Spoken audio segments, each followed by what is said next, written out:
સોમનાથથી અયોધ્યા સુધીની 1761 કિલોમીટરની મેરેથોન દોડ। સોમનાથના કિલ્લાવાળા હનુમાન મંદિરેથી યુવાને પોતાની અલ્ટ્રા મેરેથોન દોડની શરૂઆત કરી છે। દરરોજ 51 કિલોમીટરનું અંતર કાપી 35 દિવસે શ્રી રામ મંદિર અયોધ્યા ખાતે પહોંચશે।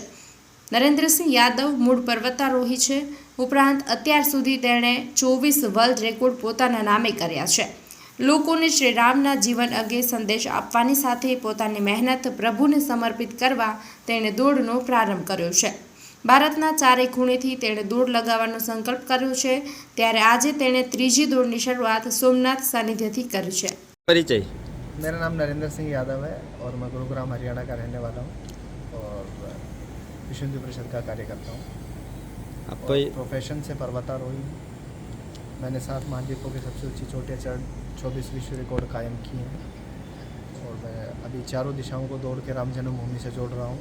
इससे पहले रामेश्वरम से अयोध्या 2911 किलोमीटर 47 दिन में पूरी की थी और बूढ़ा अमरनाथ से अयोध्या 1632 किलोमीटर हमने 32 दिन में पूरी की थी। अभी सोमनाथ जी से अयोध्या हम दौड़ लगा रहे हैं। इसके बाद में परशुराम को अरुणाचल से अयोध्या दौड़ लगाएंगे। सोमनाथ से कितने किलोमीटर का अंतर है अयोध्या का, पूरा बताइए। ये 1761 किलोमीटर है और डेली हम 51 किलोमीटर दौड़ेंगे। इसको लगभग हम 32-33 दिन में पूरा करने का प्रयास करेंगे। आपके साथ कौन कौन रहेगा? मेरे साथ में क्रू में 4-5 लोग हैं, जिसमें एक ड्राइवर है, एक कैमरा में है बंदा, एक फिजियोथेरेपिस्ट है, एक पूरी मैनेजमेंट देखेगा भाई सबसे समन्वय के लिए वो है, और अपने स्वास्थ्य विभाग की तरफ से एक एम्बुलेंस, डॉक्टर और स्वास्थ्य और सुरक्षा की जो है चीज़ें। रन फॉर राम का मकसद क्या है आपका?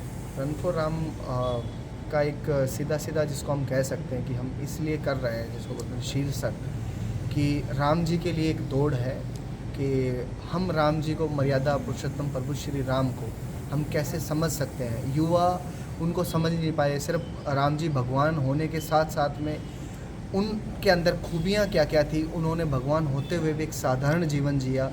हर व्यक्ति को, हर बोलते हैं जाति के लोगों को गले लगाया, सबको प्रेम से रहे, सद्भावना से रहे, मिलजुल के रहे। बोलते हैं ना कि उनके अंदर समर्पण भावना कितनी, जिनको राजा की कुर्सी छोड़ के जो वनवास जा रहे हैं 14 साल एक साधारण व्यक्तित्व की तरह जिए, और हर चीज़ों को जो उनसे लोग मिले सबको ऐसे मिल रहे थे कि जैसे वो अपने एक परिवार के सदस्य हैं।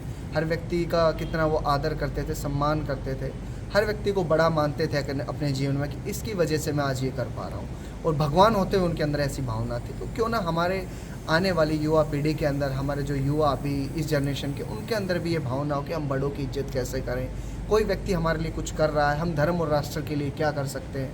क्योंकि अभी समय है चेंजमेंट लाने का, आए दिन तीसरे दिन कुछ ना कुछ हो रहा है। तो हमारे युवाओं के अंदर आज चेंजमेंट नहीं आएगा तो हमारा धर्म और राष्ट्र दोनों ही पिछड़ते हुए चले जाएंगे। क्योंकि जब तक युवा नहीं जागेगा तो लीड कौन करेगा, और लीड नहीं करेंगे तो फिर ऑब्वियस सी बात है कि ये चीज़ें रिपीट पे रिपीट होती रहेंगी। आपके भारत के पूरे कोनों में से आपने जो यात्रा शुरू की, आज सोमनाथ से आपने की, उसका उद्देश्य क्या है और लोगों को क्या कहेगी इसके बारे में? ये चारों दिशाओं से जो दौड़ने का उद्देश्य है वो एक ही है कि ये यात्रा प्रभु श्री राम जी के चरणों में समर्पित है, राम जन्मभूमि तीर्थ क्षेत्र को समर्पित है। और समर्पण के समय पे जो लोगों ने अपना 1 रुपये से लेकर 1 करोड़ रुपए तक का समर्पण किया, बीइंग ए खिलाड़ी होने के नाते मैंने सोचा कि मैं अपनी जो मेहनत है, जो चारों दिशाओं को दौड़ के मैं राम जन्मभूमि से जोड़ूंगा, ये जो मेहनत होगी प्रभु श्री राम जी को समर्पित है। आपको पहली बार ये प्रेरणा कहाँ से मिली और इसका उद्देश्य क्या है? ये प्रेरणा एक्चुअल में मैंने बताया कि आपको जब निधि समर्पण अभियान चल रहा था तब मेरे अंदर ऐसी भावना आई, और इसका उद्देश्य वही है कि जो युवा है वो समझे कि प्रभु श्री राम भगवान होने के साथ साथ में एक, बोलते हैं ना कि अच्छे मित्र भी थे, एक अच्छे पिता भी थे, एक अच्छे दोस्त भी थे, एक अच्छे राजा भी थे। उनके अंदर वो सारी खूबियाँ थी जो आज के युवाओं को समझने की आवश्यकता है। यादव जी, आखिरी सवाल जी, अभी जो हमारे देश में जो युवा पीढ़ी है और नशे की तरफ बढ़ रही है, उनको क्या कहेंगे आप, और देश के लिए क्या करना चाहिए युवा पीढ़ी को? अभी आप देख रहे होंगे कि नशा इतना ज़्यादा हावी हो रहा है हमारे समाज के अंदर, और कई लोग कहते हैं कि इसके संस्कारों में दिक्कत है। एक्चुअल में संस्कारों में दिक्कत नहीं, वो सही लोगों से जुड़े हुए नहीं हैं। मैं आज इसलिए ये सब कर पा रहा हूँ, इसलिए ऐसा सोच पा रहा हूँ कि मैं बोलते हैं ना कि 2008 से मैं संघ में आया, राष्ट्रीय स्वयंसेवक संघ से जुड़ा। उस दिन से ही स्वयंसेवक होने के नाते मेरे अंदर मेरे से जुड़े हुए लोगों ने जो मुझे सिखाया, जो समझाया, उसके फलस्वरूप आज मैं कर पा रहा हूँ। तो कहीं ना कहीं जो हमारी युवा पीढ़ी है आज उन सब इन्वायरमेंट से हटी हुई है। तो मैं अपने सभी युवाओं से ये निवेदन करता हूँ, वो हमारे किसी भी आयाम से जुड़े, जिसका मन है कि मुझे तो राष्ट्र सेवा करनी है तो भी हमारी विंग में आ सकता है। कोई खिलाड़ी है वो हमारे उससे क्रीड़ा भारती से जुड़ सकता है, कोई विद्यार्थी है तो विद्यार्थी परिषद से जुड़ सकता है, चाहे तो विश्व हिंदू परिषद से जुड़ सकता है, बजरंग दल से जुड़ सकता है, गौ सेवा का कार्य कर सकता है।